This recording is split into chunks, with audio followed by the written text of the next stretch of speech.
Estamos de volta com a Gleice, com todo mundo aqui para conversar com você. O tema de hoje é não tenha mais vontade de viver. De repente você está tristinho, está sem ânimo para o seu dia a dia. Quem conversa com a gente é o nosso amigo, também o Dr. Davi Souza Lima, que é psiquiatra. Fique à vontade para participar. Ligando ao vivo aqui, não precisa falar o seu nome, pode abrir seu coração. E também pelo Face aqui com a Gleice. Eu vou voltar um pouquinho no sono, doutor, porque a gente falou sobre qualidade de sono. Mas a quantidade também é importante, porque tem gente que dorme 6 horas, tudo bem. Tem gente que dorme 8, tá ótimo. Mas se dorme menos ou mais, não fica muito bem. E a falta de sono, de repente a minha vida está muito corrida, eu não consigo dormir por não ter tempo. Isso pode causar uma depressão ou não? Pode. O sono é, como eu te disse, é uma das coisas mais importantes que tem para o ser humano, né? Então, dormir bem é algo fundamental, né? Você tem, enfim, os distúrbios de sono, tem várias diretrizes aí nesse sentido, mas coisas que você pode avaliar é o seguinte: primeiro, se é uma insônia, né, inicial, a pessoa tem dificuldade para pegar no sono. Se é uma insônia terminal, ela pega no sono rápido, mas ela acorda mais cedo, ela queria acordar às 6 horas da manhã, acorda às 4 e não consegue voltar a dormir. Ou a insônia intermitente, que é aquela insônia que a pessoa dorme até relativamente rápido, acorda no horário que queria acordar, mas fica acordando várias vezes durante a noite. Sim. Né? Então, se existe essas coisas, a insônia inicial, terminal ou intermitente, é porque está tendo algum problema no sono. Então, precisa de se ver o que está acontecendo. Pode ser, às vezes, um quadro depressivo que está por trás? Pode. Pode ser um quadro ansioso? Pode. Podem ser outras coisas também, né? Uma doença clínica e tudo mais. Então, precisa de fazer uma avaliação clínica e muitas vezes até psiquiátrica para entender por que está tendo isso e reajustar o sono. O que é o ideal, assim, em relação ao sono? A média, né, do ser humano coloca-se assim, que em média deve-se dormir 8 horas por dia. Sim. Mas também não é uma fórmula matemática. Tem gente que às vezes precisa dormir um pouquinho mais, um pouquinho menos, a pessoa dorme 7, 6 horas e fica bem. E às vezes a pessoa dorme 9 horas e 10 horas, fica bem, enfim. Mas é nesse número meio mágico aí que se coloca entre 8 horas, um pouquinho a mais e um pouquinho a menos. Se a pessoa está dormindo mais ou menos isso e dormindo assim de uma maneira constante, bem, e o mais importante, ela não se sente cansada, é um sono reparador, faz com que ela se sinta bem no outro dia para fazer as coisas que tem que fazer e tudo mais no dia a dia, normalmente significa que o sono dela está adequado. Tem que dormir bem, viu, gente? Dormir bem para aguentar a força aí, né, do dia a dia. Vamos pro Face. Vamos lá, tem uma perguntinha muito legal aqui, que inclusive é uma dúvida da Sueli Alves e da Ângela Lima. Elas querem saber, doutor, como que a família pode ajudar uma pessoa que é depressiva? Boa. Às vezes a gente não sabe o que fazer, né? A gente fica impaciente, né? Ou a gente também fica com medo de falar alguma coisa e piorar a situação. Boa pergunta, viu? Então, o papel da família é fundamental, né? Porque o que acontece? Uma pessoa, ela fica... As pessoas às vezes acham que a depressão acontece e dá-se um remédio, e o remédio é a fórmula mágica que resolve tudo. Não é. Como que se trata a depressão hoje em dia? A medicação é uma parte importante no tratamento, mas não é só a medicação. Então, eu volto a falar, a pessoa tem que fazer exercício, tem que mudar hábito de vida, tem que estar se alimentando bem. E a questão dos relacionamentos, não só o relacionamento familiar, como a Sueli colocou, mas a questão também dos relacionamentos no geral, né? O relacionamento afetivo, o relacionamento no trabalho e tudo mais. Quando a gente vê que essa parte dos relacionamentos, né, e a família é fundamental dentro disso, então a família entende o que está acontecendo e de alguma maneira tenta ajudar, fica muito mais fácil da pessoa sair desse quadro depressivo. Agora o doutor falou do remédio, né? A gente estava até conversando um pouco sobre o remédio antes, porque às vezes parece que as pessoas já vão no psiquiatra já querendo o remédio, porque com o remédio parece que é mais fácil, porque acaba sendo, para quem é leigo como eu, a gente acha que é uma muletinha que vai ajudar a gente a andar um pouco mais distante, né?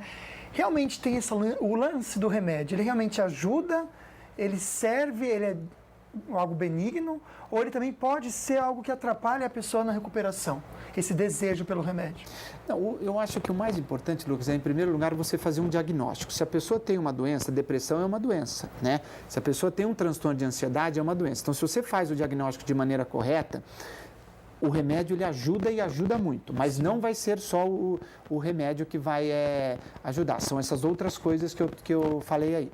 Então, o remédio muitas vezes ele dá até aquele start inicial no sentido da pessoa conseguir fazer uma série de coisas que ela não estava conseguindo modificar na vida dela. Agora, por que hoje fica essa coisa muito de que o remédio resolve tudo, o remédio é isso, o remédio é aquilo, babá? Não é verdade, o remédio ajuda numa série de coisas. Sim. Mas hoje as pessoas, elas têm também, talvez até por por esse mundo moderno no qual a gente vive, onde as respostas têm que ser muito rápidas, tudo não é nem para hoje, é para ontem, né?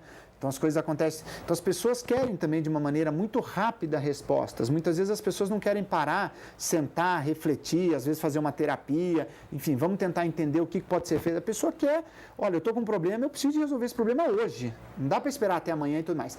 O remédio nesse sentido, ele ajuda numa série de coisas, mas o ideal sempre é você tentar fazer uma série de coisas antes possíveis.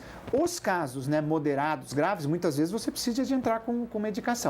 Mas uma depressão leve, por exemplo, muitas vezes você trata sem medicação, com terapia e com mudança de hábitos de vida e uma série de abordagens que podem ser feitas. Eu tenho um amigo que falava que um remédio que ele ia lançar, que ia vender muito, que era força de vontade, que hoje em dia quase ninguém tem e realmente é difícil, né? Então fica esse toque para você, não apelar para o seu médico, de repente, para dar remédio, mas levar bem a sério também, tratar a causa do que está te fazendo triste, né? Bom, toda quarta-feira você confere aqui no Falando Nisso, o quadro Chega de Ronco, e hoje a nossa amiga a doutora Rose Marçal, ela vai falar sobre por que roncamos mais de barriga para cima, como eu gosto de dormir. Chega de ronco, vai esse ano.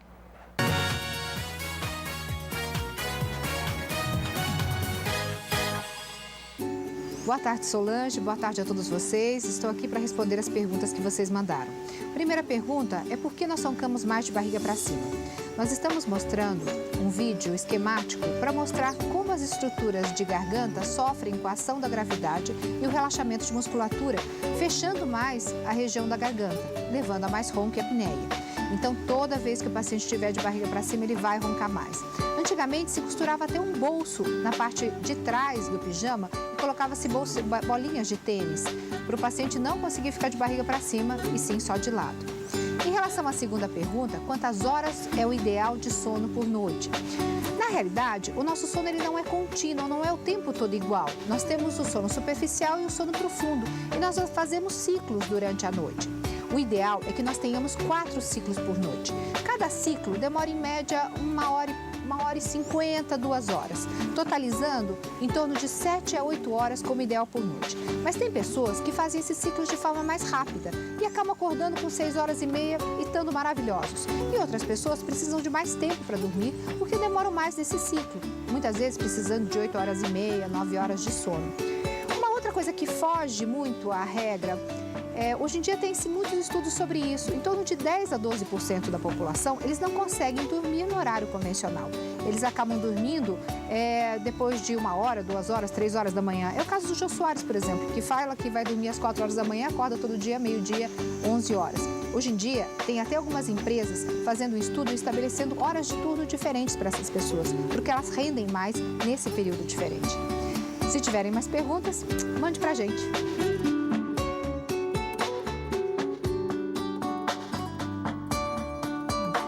É por isso que às vezes lá em casa eu dou uma roncadinha. A gente vai para o intervalo rapidinho, né, Gleice? Isso mesmo, Lucas. E olha só, você pode continuar participando aqui para curtir esse showzaço do Daniel, dia 26, na Estância Nativa Sertaneja. E olha só, é exclusivo para quem curte o Falando Nisso no Facebook e para quem é ouvinte da Rádio Nativa FM. Então não vai perder, hein? Participa aqui e já já a gente está de volta.